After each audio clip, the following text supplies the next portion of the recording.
ATS ने बयान जारी कर कहा कि बिलाल का कोई आतंकी कनेक्शन नहीं मिला है। बिलाल को कल मथुरा में दिल्ली भोपाल शताब्दी से बे टिकट पकड़ा गया था। यूपी एटीएस का कहना है कि बिलाल अनंतनाग का रहने वाला है, जहां उसकी एक दुकान भी है। बिलाल की निशानदेही पर ही दिल्ली के जामा मस्जिद इलाके में एक होटल में छापेमारी की गई थी, जहां उसके 2 साथी ठहरे हुए थे, लेकिन पुलिस की छापेमारी से पहले बिलाल के दोनों साथी फरार हो गए। पुलिस इन 2 संदिग्धों की तलाश कर रही है ताकि इनके बारे में भी सही जानकारी जुटाई जा सके। इंडिया न्यूज के पास उन संदिग्धों का एक्सक्लूसिव वीडियो है जो अभी आपकी टीवी स्क्रीन पर नजर आ रहा है। ये वीडियो तब का है जब बिलाल अपने साथियों के साथ इस होटल में रुका था। तस्वीरों में बिलाल और उसके 2 साथी आपको नजर आ रहे होंगे। तो गणतंत्र दिवस की वजह से दिल्ली और आसपास के इलाकों में हाई अलर्ट है। पुलिस ने मथुरा में निजामुद्दीन भोपाल ट्रेन से एक संदिग्ध को हिरासत में लिया है। पूछताछ में जैसा कि पुलिस ने पहले बताया था कि इस शख्स ने कबूला है कि वो और उसके दोस्त 26 जनवरी के दौरान दिल्ली के अक्षरधाम मंदिर पर आतंकी हमले को अंजाम देने वाले थे। मैं फिर से बता दूं कि जैसा कि अभी तक पुलिस का कहना था, लेकिन अब पुलिस का यह कहना है कि बिलाल का कोई आतंकी कनेक्शन नहीं मिला है। 3 तस्वीरें हम आपको दिखा रहे हैं। मथुरा से जिस बिलाल को गिरफ्तार किया गया और जब बिलाल को गिरफ्तार किया गया, ये तब की तस्वीरें हैं। होटल के सीसीटीवी फुटेज में ये 3 संदिग्ध नजर आ रहे हैं। बाकी 2 संदिग्धों की तलाश जारी है, जो इंडिया न्यूज आपके पास एक्सक्लूसिव वीडियो और तस्वीरें शेयर कर रहा है। यूपी एटीएस का बयान क्या है, ये आप देखिए पहले और बाद का। बिलाल अहमद दिल्ली भोपाल शताब्दी से बिना टिकट पकड़ा गया, ये यूपी एटीएस का बयान है। बिलाल संदिग्ध आचरण कर रहा था, कल तक ये भी यूपी एटीएस ने कहा है। पूछताछ में उसका नाम पता सही है, चूंकि यूपी एटीएस ने क्रॉस चेक कर लिया था बिलाल की सारी आइडेंटिटी और यह बताया था कि बिलाल जम्मू कश्मीर के अनंतनाग का रहने वाला है और अनंतनाग से ही ऑपरेट करने की कोशिश में था। अनंतनाग में उसके परिवार का मेडिकल स्टोर भी है, जैसा कि यूपी एटीएस ने बताया था बिलाल के बारे में।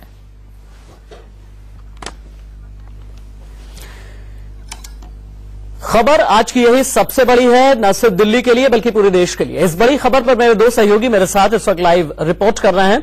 टीवी स्क्रीन से बता दें हम आपको, इंडिया न्यूज संवाददाता रजनीश दिल्ली से लाइव रिपोर्ट कर रहे हैं और लखनऊ से जानकारी हमें दे रहे हैं अरविंद चतुर्वेदी।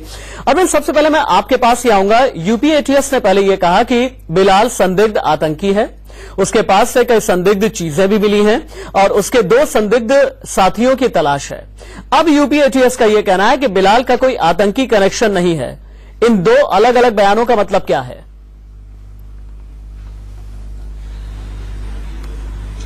राशि, देखिए, कल जिस तरीके से बिलाल ने हरकत की थी, अपना मोबाइल फेंक दिया था, जिस तरीके से पुलिस को वो गुमराह कर रहा था, गूंगा बहरा बनकर, जब उसके ऊपर दबाव डाला गया तब वो उसने बोलना शुरू किया।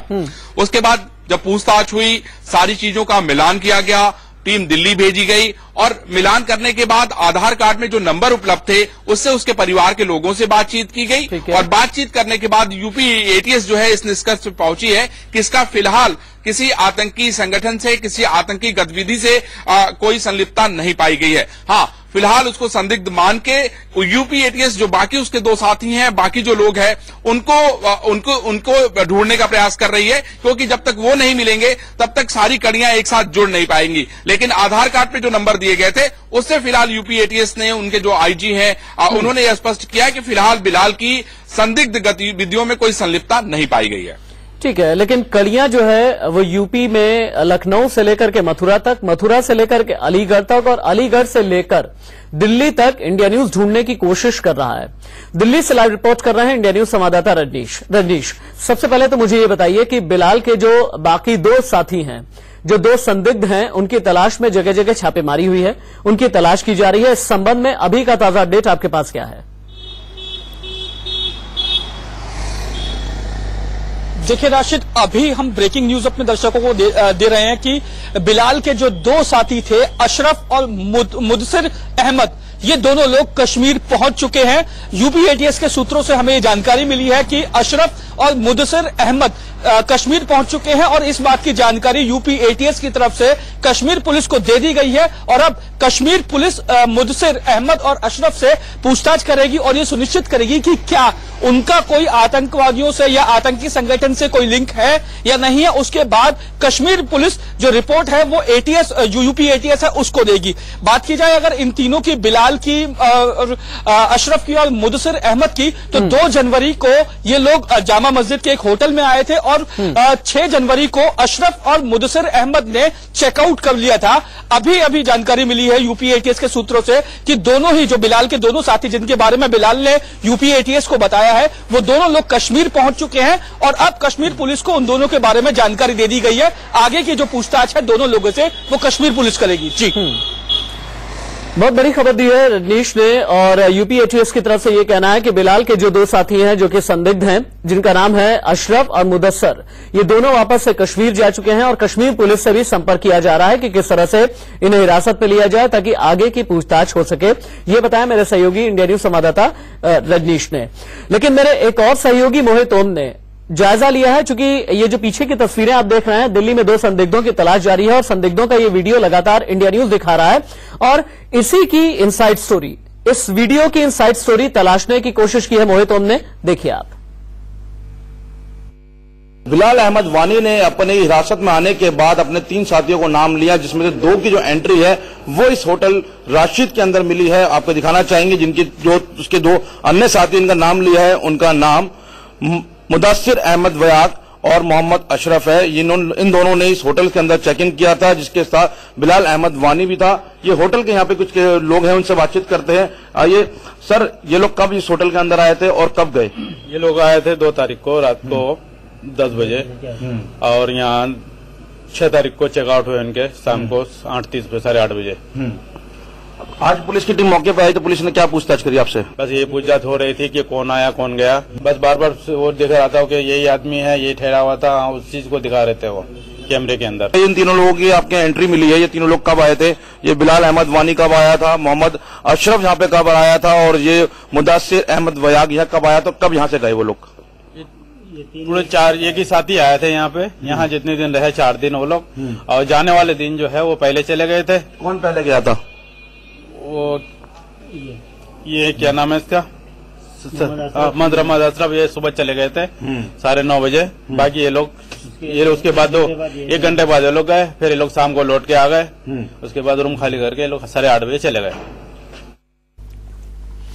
गणतंत्र दिवस से पहले दिल्ली हाई अलर्ट पर है। 2 संदिग्धों की तलाश जारी है, लेकिन बड़ी खबर दिल्ली से लेकर के गुजरात तक इसी तरीके से जुड़ी हुई है और तार भी इसी तरीके से जुड़े हुए नजर आ रहे हैं, क्योंकि गुजरात की हम बात आगे करते हुए बता रहे हैं आपको, एक सैटेलाइट फोन के सिग्नल की जांच की जा रही है। कच्छ के सरहदी इलाके में सैटेलाइट फोन के सिग्नल ट्रेस हुए हैं। लखपत और रनकांधी इलाके में ये सिग्नल ट्रेस हुए हैं और इसके अलावा खावड़ा वो इलाका है जहां पर सिग्नल ट्रेस किए गए हैं। बॉर्डर के 250 मीटर अंदर तक फोन सिग्नल्स मिले हैं। जांच एजेंसी इस मामले की जांच में जुटी हुई है। मेरे 4 सहयोगी एक साथ लाइव जुड़े हुए हैं। अरविंद चतुर्वेदी लखनऊ से लाइव रिपोर्ट कर रहे हैं, दिल्ली से रजनीश और मोहित ओम हमें जानकारी दे रहे हैं। लेकिन फिलहाल हम सीधे रुख कर लेते हैं अहमदाबाद का भी और गुजरात से जुड़ी इस बड़ी खबर की भी हम तफ्तीश कर लेते हैं। अरविंद, बॉर्डर से लगे हुए इलाकों में जो सैटेलाइट फोन कॉल ट्रेस की गई है, जो सिग्नल्स ट्रेस किए गए हैं, इनके बारे में अभी जांच एजेंसीज क्या बता रही हैं?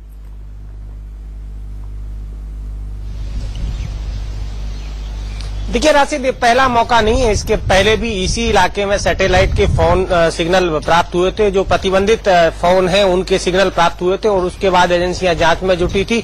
पिछली बार भी सुरक्षा एजेंसियों ने काफी कोताही बरती थी और इस बार फिर सैटेलाइट फोन के सिग्नल प्राप्त हुए हैं। जो प्रतिबंधित फोन है उनके सिग्नल बरामद हुए हैं और उसके बाद कल से ही सुरक्षा एजेंसियां जांच में जुटी हैं। तमाम एजेंसियां इस मामले को लेकर गंभीरता से जांच कर रही हैं।